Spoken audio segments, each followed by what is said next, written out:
Hey guys, welcome to my channel. Today we're gonna make floral hoop wreath. This has been quite trending nowadays. For this I use florals, 2 sticks of florals and 1 green foliage. I bought all of them from Dollar Tree. You can get any from anywhere. You can get it from Michael's or Dollar Tree. Then I'm using the bigger hoop here.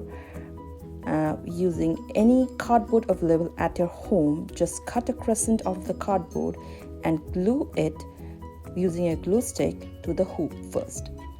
After that, start adding the greens. Here I started adding the greens first.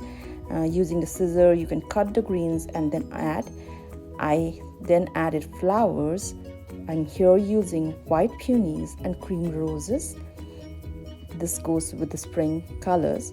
You can use any flower color of your choice. To make it much fuller, what I did was I used even the leaves from the florals here. And then to give a more farmhouse look, I added some eucalyptus branches. I had some dried eucalyptus, so I used that and just making it more fuller here and there, adding leaves here and there, and this is how it looks. Thank you for watching.